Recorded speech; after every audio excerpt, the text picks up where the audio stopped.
ജിൻഡോയ്ക്ക് അൻസിബയുടെ കയ്യിൽ നിന്നും മോർണിംഗ് ടാസ്കിൽ ഒരു പുരസ്കാരം കിട്ടി. ആ കാര്യമാണ് നമ്മൾ ഈ വീഡിയോയിലൂടെ പറയുന്നത്. നമുക്കറിയാം അൻസിബ എന്ന വ്യക്തി ഒരു പാഠപുസ്തകമാണ് ബിഗ് ബോസിലെന്ന് ചില അഭിപ്രായങ്ങളൊക്കെ ഉണ്ട്. അത്തരത്തിലുള്ള ഒരു കാര്യം തന്നെയാണെന്ന് അൻസിബ ചെയ്തതും.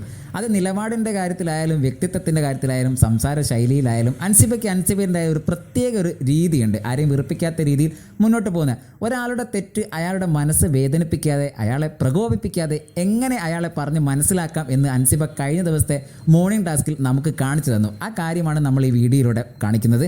പലരും അത് ശ്രദ്ധിച്ച് കാണാൻ വഴിയില്ല. അതിലെടുത്ത് പറയേണ്ടത് ജിൻഡോ ചേട്ടൻ്റെ തെറ്റ് ചൂണ്ടിക്കാണിച്ചതാണ് അൻസിബ. ജിൻഡോയുടെ തെറ്റ് ചൂണ്ടിക്കാണിച്ചുകൊണ്ട് അൻസിബ, കാരണം ജിൻഡോനെ തെറ്റ് പറഞ്ഞാൽ ഒരിക്കലും ജിൻഡോ അംഗീകരിക്കാത്ത ഒരാളാണ്. പക്ഷേ അൻസിബ മോർണിംഗ് ടാസ്കിൽ അത് പറയുമ്പോൾ ജിൻഡോയ്ക്ക് വരെ ജിൻഡോയെക്കുറിച്ചൊരു അഭിമാനം, തനിക്കൊരു പുരസ്കാരം പോലെയാണ് ആ തെറ്റ് പറഞ്ഞു തന്നതെന്നും അതിലൂടെ അൻസിബ ആ തെറ്റിനെ പറഞ്ഞ രീതിയുമാണ് ഭയങ്കരമായിട്ട് നമുക്ക് ഇഷ്ടപ്പെട്ടൊരു കാര്യം. ജിൻഡപ്പൻ എന്തൊക്കെ കള്ളത്തരങ്ങൾ കാണിച്ചാലും ചെയ്താലും പറഞ്ഞത് മാറ്റി പറഞ്ഞാലും അവിടെയുള്ളത് ചെറിയൊരു രീതിയിൽ അക്ഷരം മാറ്റി ഇവിടെ വന്ന് പറഞ്ഞാലും എന്തോ അയാൾക്കുള്ളിൽ ഒരു ക്വാളിറ്റി ഉണ്ട്. അത് നമ്മളെ ജിൻഡപ്പനല്ലേ എന്ന് നമ്മൾ കരുതും. അതോടുകൂടി ജിൻഡപ്പൻ ഒന്ന് ചിരിക്കുന്നുണ്ട്.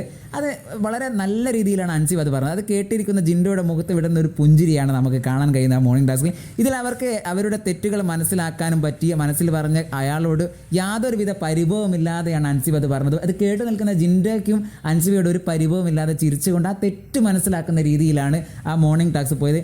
ഇതിൽ തന്നെ എതിരാളികളെ പോലും കാര്യങ്ങൾ പറഞ്ഞ് മനസ്സിലാക്കാൻ നമ്മളുടേതായ ഭാഷാശുദ്ധിയെയും ശൈലിയെയും ശ്രദ്ധിച്ചാൽ മതി എന്നുള്ളതൊക്കെ സോഷ്യൽ മീഡിയയിൽ കമൻറ്റ് വരുന്നുണ്ട്. അതായത് ഒരിക്കലും പ്രകോപനത്തിലൂടെ ഒരാളെ തെറ്റ് ചൂണ്ടിക്കാണിക്കരുത്. അയാളെ നൈസായിട്ട് കാര്യം പറഞ്ഞ് ഒരു തമാശയിലൂടെ കാര്യം പറഞ്ഞ് അവതരിപ്പിക്കുന്ന അൻസിബയുടെ ആ ഒരു മോർണിംഗ് ടാസ്കിലെ കാര്യമാണ് നമ്മൾ ഈ വീഡിയോയിലൂടെ പറഞ്ഞത്. പലരും അത് കണ്ടിട്ടുണ്ടാവും, ശ്രദ്ധിച്ചിട്ടുണ്ടോ എന്ന് എനിക്കറിയില്ല. ഇത്തരം കാര്യങ്ങൾ നല്ല രസകരമായിട്ട് അൻസിബ മോർണിംഗ് ടാസ്കിൽ അവതരിപ്പിച്ചു. അൻസിബ എന്തായാലും ബി മെറ്റീരിയലായി മാറുന്നു എന്ന് തന്നെ നമുക്ക് പറയാം.